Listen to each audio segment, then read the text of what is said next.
Kali ini Rocker akan melanjutkan alur cerita film Gray Man. Setelah kemarin di episode pertama, Zeke yang masih dalam pesawat akan dibunuh oleh anak buah Fitzroy, tentu atas suruhan Hansen. Oke, tanpa berlama-lama karena saya akan segera mencuci piring, langsung saja ke TKP.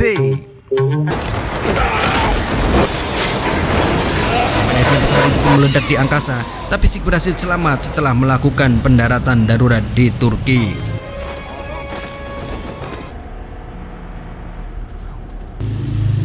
Kemudian Zeke menelpon Fitzroy yang sudah tahu kalau Zeke adalah salah satu didikannya terbaik di tim Sierra, tentu tidak heran mengetahui Zeke masih hidup. Kemudian dia meminta maaf kepada Zeke dan bilang kalau ia diancam Hansen. Kemudian Hansen meminta telepon Fitzroy dan kemudian mengancam Zeke untuk segera menyerahkan flash disknya dan dia akan selamat. Zeke yang tidak percaya dengan Hansen pun menolaknya. Di sini Fitzroy bilang kepada Hansen bahwa Hansen tak akan bisa mengalahkan Zeke. Tapi Hansen bilang kalau dia pasti bisa mengalahkan Zeke. Apalagi Hansen punya banyak tentara dan anggota pembunuh bayaran yang semua dikerahkan untuk membunuh Zeke. Hansen memastikan Zeke tidak akan tidur nyenyak tanpa ditembaki.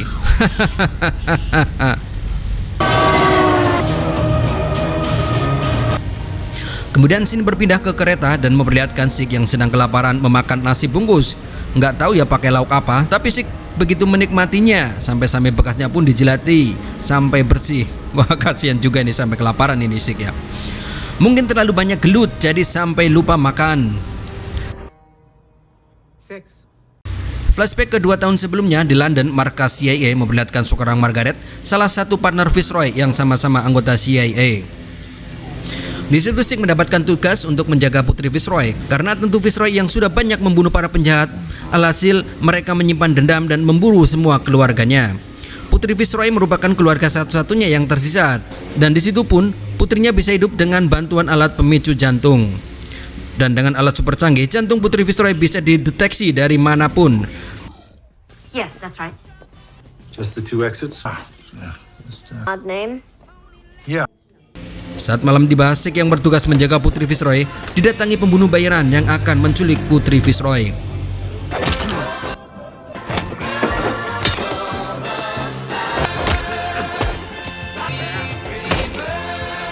Okay.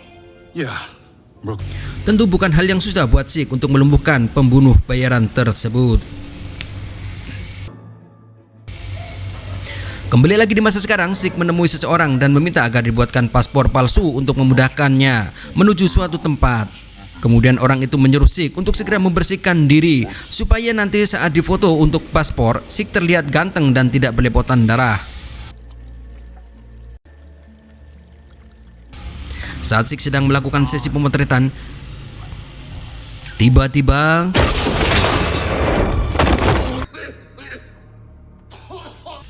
Zeke jatuh ke sumur perangkap. Ternyata si pembuat paspor ini diam-diam menjebak Zeke setelah dia tahu siapapun yang bisa menangkap Zeke akan mendapatkan imbalan sebanyak $50.000. Berpindah ke markas CIA yang ada di Berlin, nampak Miranda dan Danny sedang berbicara empat mata. Di sini Danny coba menggali informasi kepada Miranda terkait membangkangnya Zeke terhadap CIA karena Miranda dan Zeke yang ditugaskan untuk membunuh Sierra Ford. Di sini Miranda yang merasa bahwa Danny bukanlah sosok pemimpin yang baik dan serasa ada yang disembunyikan oleh Danny selaku ketua mereka di CIA. Miranda coba menutupi informasi seputar Sierra Zeke. Mungkin dalam hatinya Miranda merasa kalau Sierra Zeke ini adalah orang baik. Danny pun merasa kalau Miranda tidak jujur, kemudian ia memberhentikan sementara Miranda dari pekerjaannya di lapangan. Sementara itu Sierra Zeke sedang berjuang sekuat tenaga agar bisa keluar dari sumur jebakan si pembuat paspor dengan cara membobol saluran pipa air agar Sierra Zeke bisa terangkat ke atas. Di pesawat, Hansen diberitahu anak buahnya kalau informasi keberadaan Sierra Zeke sudah ditemukan di daerah Wina. Kemudian Hansen memerintahkan pilot pesawat untuk mendarat di Wina. Pilotnya pun menjawab, kita tidak bisa mendarat di Wina karena tanpa rencana tidak akan mendapatkan izin. Hansen pun langsung menembak kaki pilot pesawat sehingga pilot pun terpaksa mengikuti perintah Hansen. Kemudian pasukan Hansen pun tiba di Wina dan langsung menuju ke lokasi di mana Sierra Zeke ditangkap oleh pembuat paspor. Hansen langsung menanyakan kepada si pembuat paspor, di mana Sierra Zeke. Si pembuat paspor yang sudah bersusah payah menangkap Sierra Zeke meminta jatah imbalannya Tanpa permisi, Hansen langsung saja menembak mati si pembuat paspor. Sierra Sik yang ada di dalam sumur mempersiapkan granat untuk meledakkan sumur tersebut.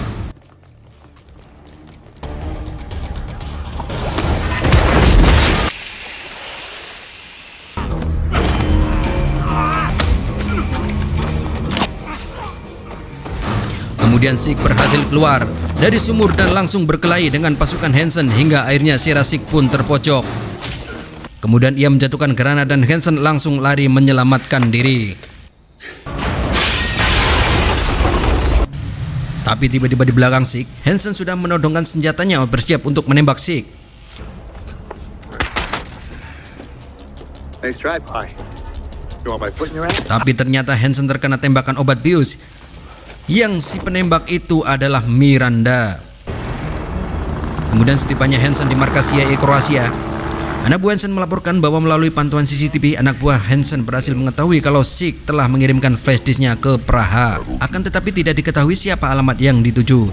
Kemudian Hansen berpikir Viceroy pasti tahu siapa orang kepercayaan Sik yang ada di Praha.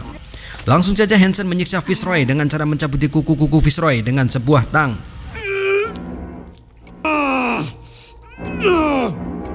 Walaupun Viceroy kesakitan, tapi ia tidak mau buka mulut.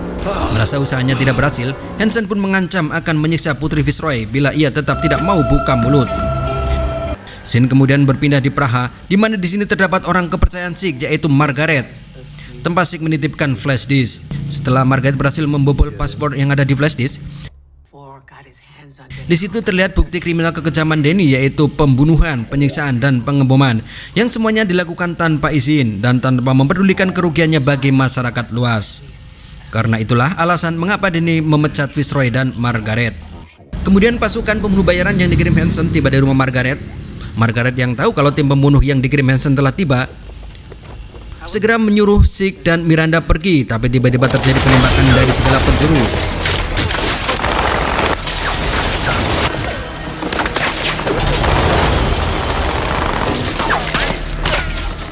Margaret menyuruh Sik keluar lewat pintu rahasia dan kemudian menguncinya. Setelah anak buah Hansen berhasil menemukan Margaret, dia pun langsung meledakkan bom bunuh diri dan habislah tim pembunuh yang dikirim oleh Hansen. Setelah selamat dari rumah Margaret, Sik tertangkap oleh polisi yang tiba di lokasi. Kemudian dari kejauhan Hansen mengirim lebih banyak lagi pasukan pembunuh. Ada tim Alpha, tim Bravo, dan menyusul tim Delta. Saat Sik mencoba kabur dari kejaran polisi, tiba-tiba polisi kemudian memborgol Sik kemudian menguncinya di pagar alun-alun kota. Melihat pasukan pembunuh Hansen sudah tiba, Sik meminta polisi untuk mengosongkan lokasi tersebut agar tidak terjatuh banyak korban. Tapi para polisi itu tidak menggubrisnya. Sik kemudian merebut senjata polisi dan menembakkannya ke atas sebagai peringatan agar masyarakat segera meninggalkan tempat tersebut. Benar saja, tim pasukan pembunuh yang dikirim Hansen langsung menembak membabi buta dan menembaki polisi karena mereka memang diperintahkan untuk menembak siapa saja yang menghalangi, tidak terkecuali polisi.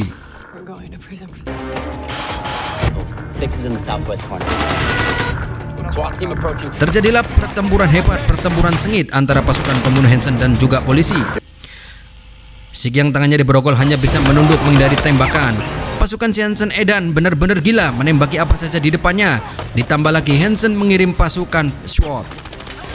Dan ditambah lagi pasukan tim Bravo. Wow, segitu banyaknya ya pasukan yang dikirim Hansen hanya untuk membunuh satu orang yaitu Sik. Senjata berat pun sampai diturunkan. Di posisi yang tidak menguntungkan, Sik coba meraih senjata.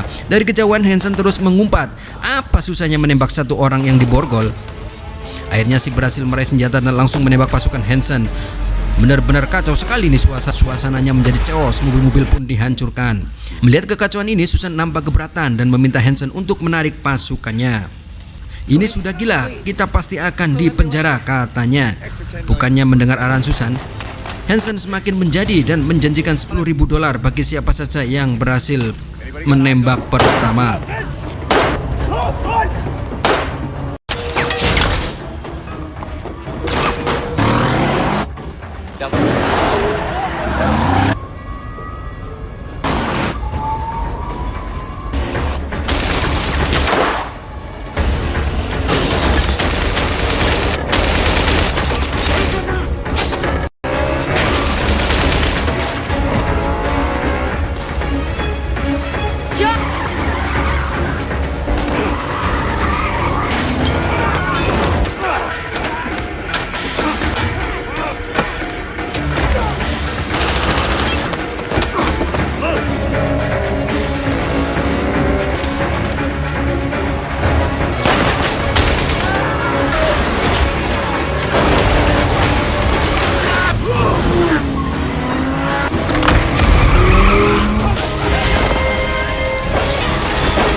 Di saat yang tepat, Miranda berhasil menyelamatkan Zeke. Nampak semua pasukan Hansen habis tak tersisa. Failure in the history of code is quite possibly the most spectacular. Dasar si Hansen edan, ternyata belum menyerah dan masih mengirimkan pembunuh bayaran bernama Tamil. Saat Zeke dan Miranda berhasil melacak keberadaan Putri Fitzroy, tiba-tiba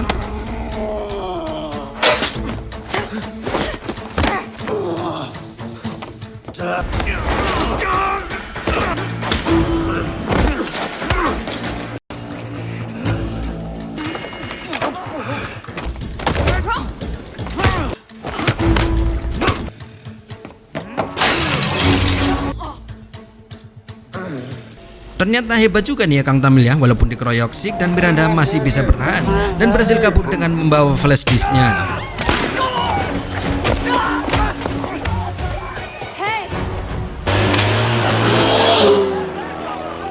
Di tempat persembunyian, Zeke yang tadi terkena tusukan dari pisaunya Kang Tamil mencoba mengobati lukanya yang terkena tusukan Tamil.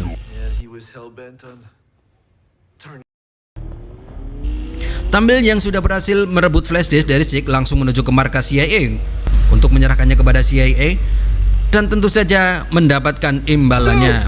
Alright, you got me. Too regular? Zeke dan Miranda juga berusaha menyusup ke markas CIA. Setelah berhasil melumpuhkan salah satu penjaga dan mengambil senjatanya, Susan yang sedang mengawasi CCTV mendapati salah satu penjaganya ada yang hilang. Kemudian Miranda menembakkan senjata rudal agar bisa memancing Hansen dan pasukannya keluar. Kemudian Zeke akan masuk ke dalam untuk menyelamatkan Fitzroy dan putrinya. Tahu kalau markasnya diserang, Denny berteriak agar Tamil tidak dibayar.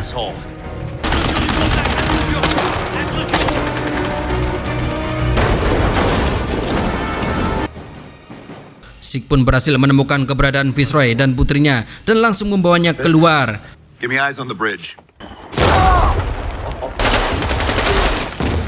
Hansen yang menyadari kalau ada yang coba mengalihkan perhatiannya kembali untuk mengecek Fitzroy dan putrinya.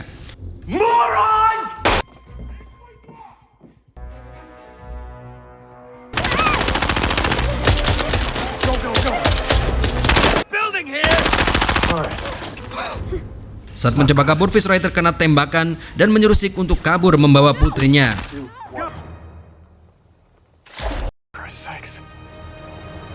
Miranda yang baru saja ke dalam tiba-tiba diserang oleh Tamil. Saat Miranda sudah terbojok dan Tamil akan membunuhnya, tiba-tiba Tamil berubah pikiran dan menyerahkan flash disknya ke Miranda. Kemudian pergi.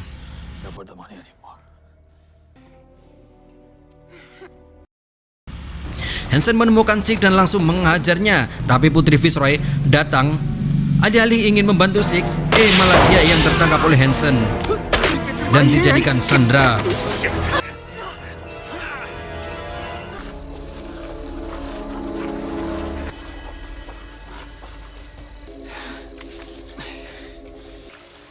Or the little one gets a new face. Kemudian Hansen menantang Zeke untuk duel dengan tangan kosong.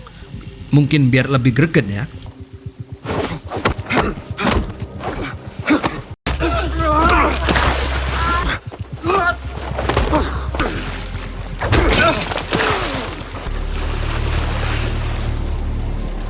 Hansen yang mulai terpojok mengeluarkan pisau. Ya, tadi katanya tangan kosong, tapi ujung-ujungnya ngeluarin pisau juga nih si Hansen. Benar saja, pisau Hansen sudah 2 kali mengenai Zeke.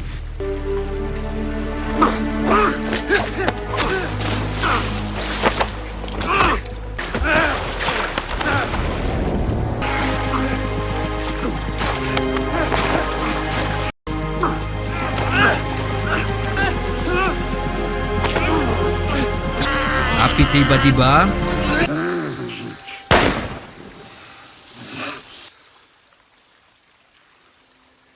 Susan pun menembak Hansen. Dia pun kemudian membuat kesepakatan dengan Zeke dengan menjadikan Hansen sebagai kambing hitam, dan Susan berjanji akan membebaskan Zeke dan Putri Fitzroy. Dan Susan berjanji akan membebaskan Zeke dan Putri Fitzroy asalkan Zeke mau bersaksi.